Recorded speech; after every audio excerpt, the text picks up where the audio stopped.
Salut mon poteau. Ça va? Eh ben ça va. Et toi? Tu flippes un petit peu? Ah, écoute, j'ai secoué, hein, ça secoue Ouais. dans l'avion. Hein. Bon, j'espère que ça secoue pas trop chez vous non plus, bon que tout va bien. Bonjour à vous. Vous Bonjour allez à certainement soit nous aimer, soit nous détester, mais on a pris le parti de vous dire franchement les choses. Donc ne quittez pas, vous aurez notre cher ami Julien pour les fondamentaux. Et Alex côté technique. Alors, si vous voulez rien rater, notamment pour les prochaines vidéos à suivre, n'hésitez pas à activer la petite clochinette. Ça fait toujours plaisir. Vos messages nous font super plaisir aussi. Ah oui, oui, oui. On ça, a une vrai. communauté en or. On Ouais, vous remercie merci. beaucoup pour ça. C'est super sympa. Mais pour l'heure, on va attaquer C'est parti. le récap de la semaine. Bon, bon, vous l'avez tous vu, hein. Alors, Bloody. alors c'est pas un Bloody Mary, c'est un Bloody Friday. Ouais, Bloody Friday. Bon. On reprend la vieille habitude de faire des vendredis. Ah oui, non, ah oui, ça c'est pas bon. Vous inquiétez pas, nous aussi, notre PNL, il a pris cher. Voilà. Nous Alors- aussi, on a eu mal, on est comme vous.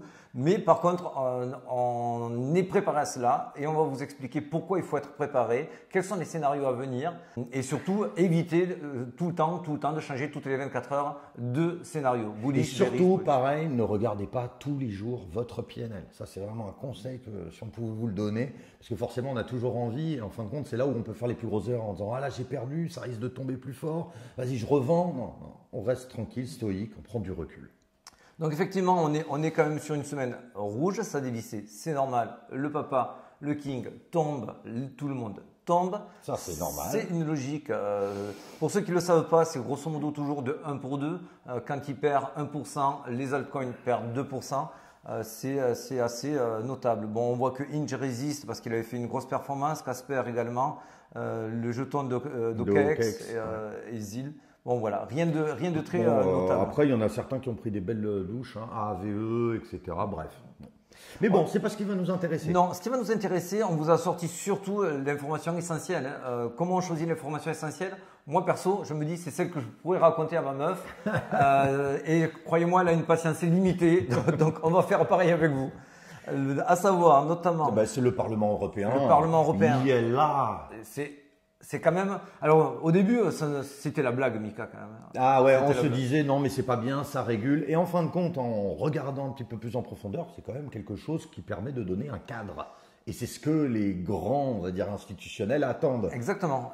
C'est qu'en fait, les institutionnels, ce qui n'est pas le cas aujourd'hui aux États-Unis, veulent de la lisibilité, veulent avoir quelque chose sur du long terme. Si on leur donne pas cela, soit ils vont s'y risquer sur du court terme, sur des marchés financiers à risque ou pas, soit ils vont pas y rentrer du tout. C'est vraiment ce qu'on vous avait déjà montré, notamment sur un des tweets, où il y avait des replis des sessions US depuis plus d'1 mois, alors que les sessions asiatiques, elles, progressent sur le prix du Bitcoin en les accumulant. Tout ça, en fait, parce que les Chinois, eux, sont en QE assumé, donc le quantitative easily. Et eux, ils savent que derrière, il y a de la masse monétaire et qu'il y a de l'argent frais pour pouvoir investir. Donc, ils ont cette visibilité long terme. Les États-Unis ne l'ont pas. Ils sont en panique à chaque fois. On va en revenir, on va en revenir. Et surtout, c'est notre ami Gary Gensler de la SEC qui, lui, manie quand même beaucoup le chaud et le froid. Ouais, parce qu'il y a des vidéos qui ont été mentionnées, qui ont été proposées, qui sont juste énormes, que je vous souhaite, on vous les publiera. Et pour revenir au Parlement européen, on va faire court. Donc, ils offrent un cadre un petit peu plus clair et net. Tout à fait, exactement. Il laisse ce côté justement de pouvoir, en plus ça a été validé, vous pourrez lancer une société qui est enregistrée en Europe et pouvoir toucher tous les pays européens. Bref, c'est quand même quelque chose de très positif. Tout n'est pas parfait, hein. Mais l'essentiel c'est de rassurer les institutionnels, je vais y arriver, pour qu'ils puissent rentrer dans la danse et venir amener des liquidités qui font terriblement défaut. On vous en parlera ça dans la deuxième partie dans l'analyse de Bitcoin. Et c'est vrai qu'en effet, au début, premier abord, quand on l'avait entendu, la première news, on n'était pas forcément super enjoué. Mais on voit que côté US, quand on a du flou, il n'y a plus d'argent qui arrive. Exactement. Ce qui était sympa à noter, vite fait. La Société Générale qui nous a lancé son stablecoin. Ouais, bon. Pour l'instant, ça paraît d'être une blague de boomer. Ouais, avec Ether, sur la ERC20. Et bon, malheureusement, Et ça passera par une chambre de compensation donc centralisée. Bon, c'est un peu Coinbase qui choisit les Bermudes pour la création d'un hub international, ça fait partie d'un contexte de mettre sous pression la SEC. On vous en parle juste en suivant.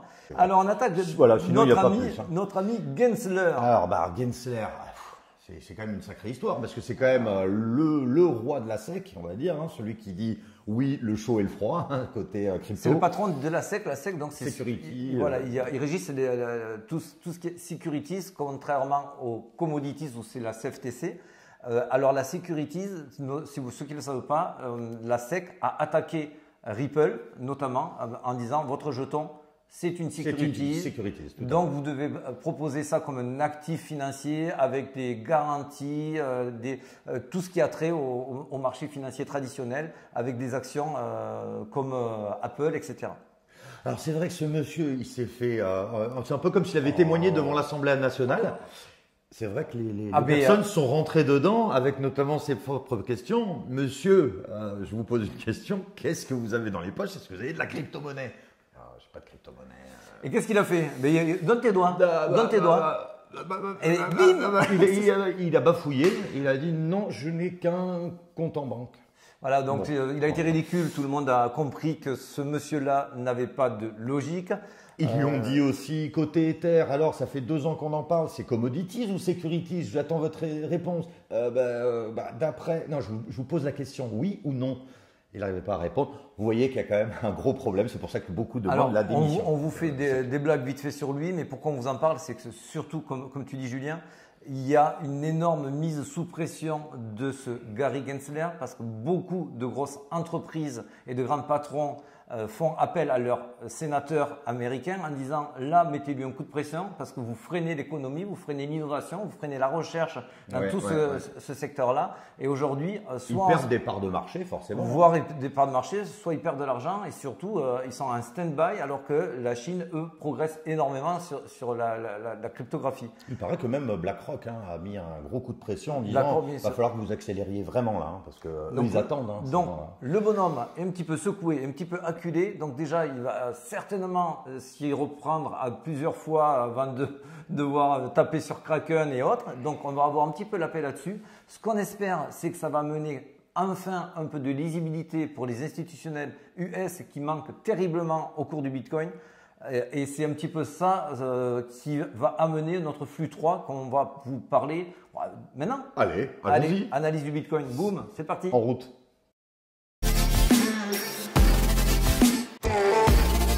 Alors, comment ça se passe? D'abord, on est sur du neutre au niveau du Fear and Greed. Alors, on vous avait fait un sondage il y a un jour ou deux ici. Et vous aviez répondu à la majorité, 50%, que ce n'était pas suffisant. C'était également mon cas. On était encore à, je ne veux pas dire de bêtises, mais on était à 28 700 ou 800 quand j'ai fait ce post. C'était le 20 avril.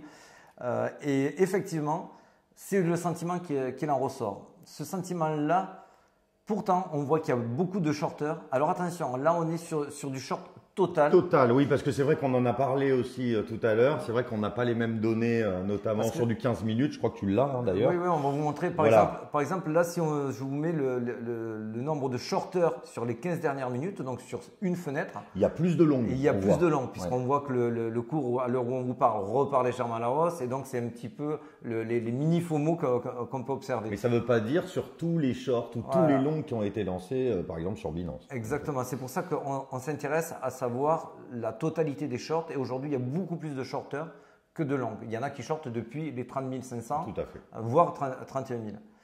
La dominance, elle diminue légèrement. Alors, je ne sais pas comment il la calcule, mais elle n'est pas à jour. Elle est à 47 elle est aujourd'hui et elle était à 47,8.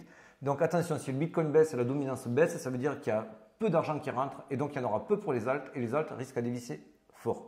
Tout à fait, tout à fait. On va revenir vite fait sur ce qu'on vous avait dit également. Ça, c'était quand même super intéressant. C'était un post d'hier, si je m'abuse, où on vous expliquait le cours était à 28 400. On voyait que le cours ne franchissait pas, ne faisait pas des spikes énormes vers le sud. Et on voyait qu'il y avait des allers-retours des whales qui achetaient, qui vendaient, qui achetaient, qui vendaient. Qu'est-ce qu'on voit si on isole l'open interest que sur certains futurs? on voit que le futur baisse drastiquement. Alors pour ceux qui n'ont pas compris que c'est du charabia, ça veut dire qu'en fait, les whales secouent le cocotier.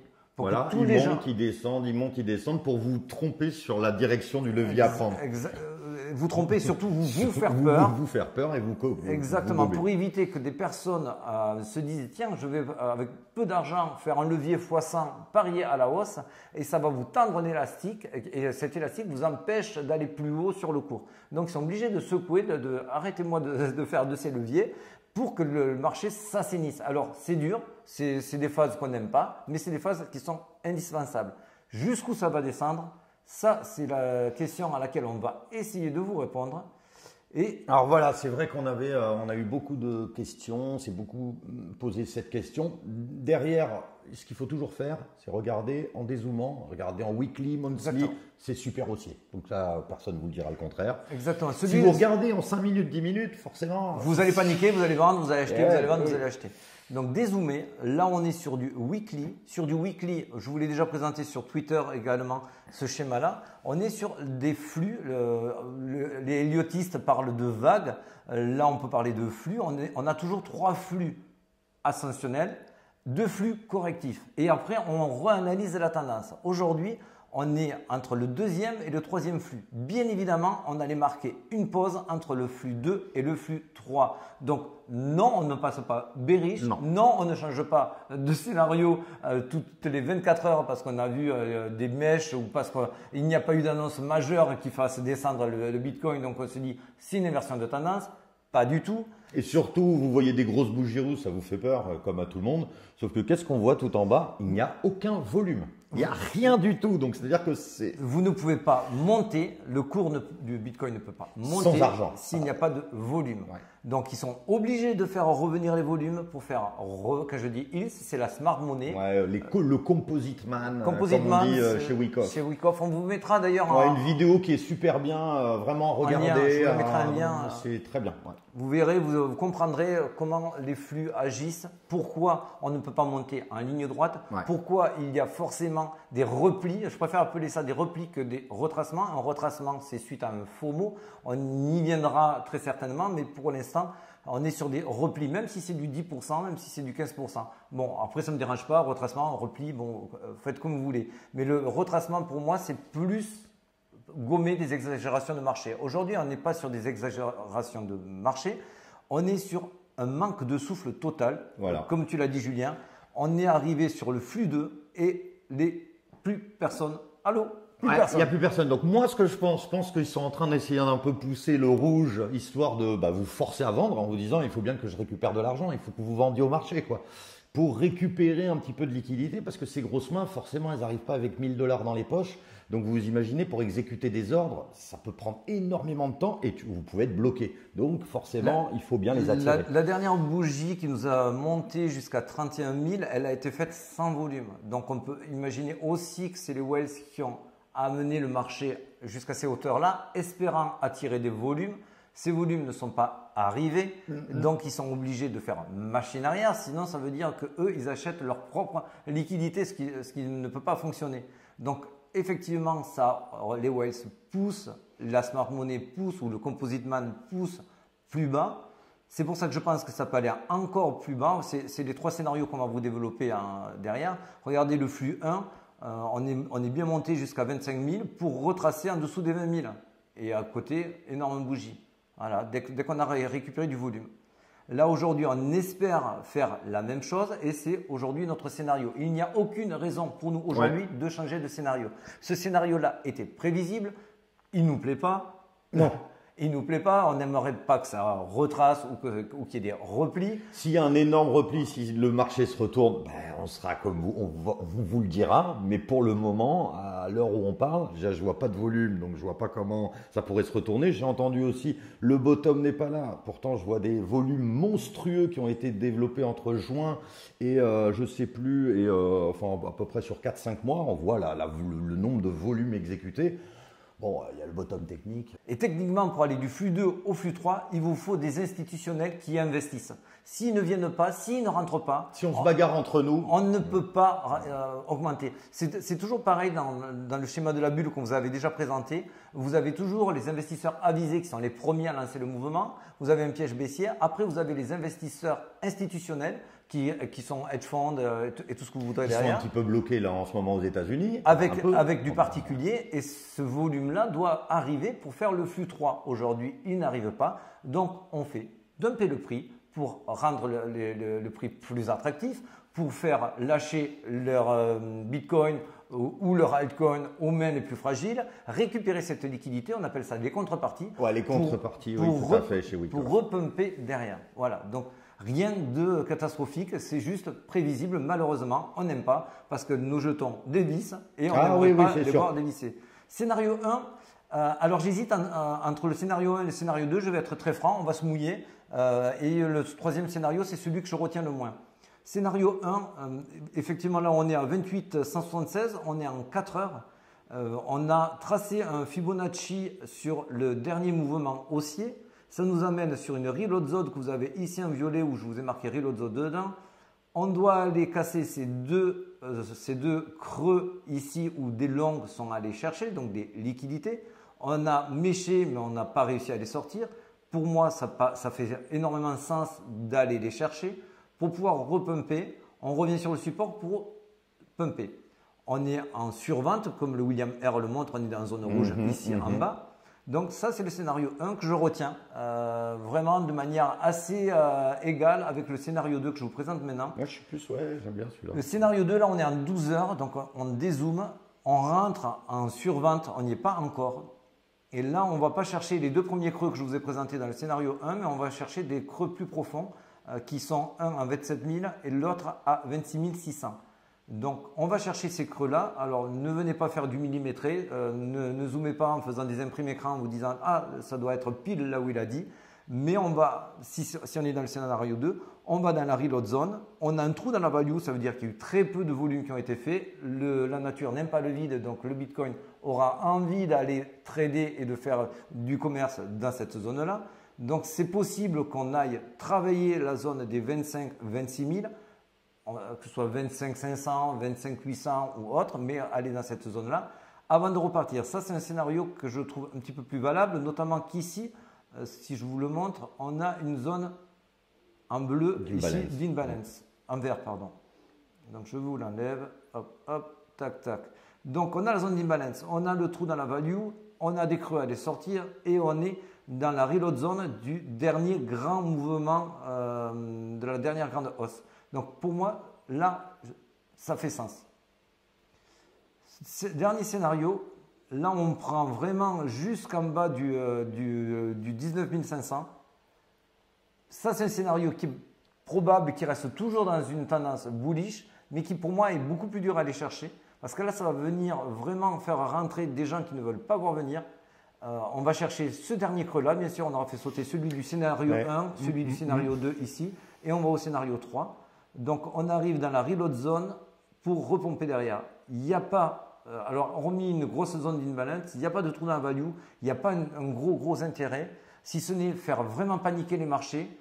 Est-ce que c'est vraiment nécessaire? Est-ce que ça sera nécessaire? Je pense que si déjà on va jusqu'au scénario 2 que je vous remontre ici, je pense que le FIR va quand même être très bas. On va être aux alentours des 40-45. Et là, on va revoir fleurir. C'est parti pour 10 000, 5 000. Exactement. Et ça peut largement suffire à repartir. Après, on vous le dit, venez pas nous taper sur les doigts. On peut vraiment rester sur le scénario 1. Moi, c'est celui qui me plairait le plus parce que ça voudrait dire qu'on arrive à faire revenir du volume sans trop vous secouer le cocotier parce que ça fait quand même pas plaisir. Bien sûr, bien sûr. Mais c'est vrai que ces fameuses mains fortes, elles ne viennent pas pour acheter 4 bitcoins. Donc, quand vous avez un marché illiquide, ils ne rentrent pas. Parce qu'en fin de compte, ils disent, moi, je veux bien rentrer, mais c'est pour prendre des parts de marché, c'est pour prendre 10 000, 100 000 bitcoins. Exactement. Bon, forcément, c'est compliqué. On ne pourra pas pumper sans un retour des volumes. Voilà, le retour des volumes passe par les institutionnels. Tout à fait. Et ça il n'y a que eux qui vont nous donner le là. C'est pour ça que c'est très important et c'est pour ça qu'on vous a titré aussi le Gary Gensler, Gary l'hérétique. Parce que si lui, il est freiné et qu'on apporte grâce à cela une visibilité au marché US. Ça va donner du souffle tout de suite. Exactement. Et il va y avoir une entrée de liquidité ce qu'on attend aujourd'hui. J'espère qu'on vous a à peu près rassuré. Voilà, bon, de toute façon, on est tous un peu pareils, hein, ça nous fait pas plaisir. Hein, donc ça voilà, nous fait pas plaisir. je vous propose de profiter de votre week-end. Nous, on va profiter aussi du nôtre, parce qu'on se Samedi voit soir. demain soir. Voilà. Allez, ciao les amis. Ciao les À amis. très vite. Ciao, Allez, à ciao. plus.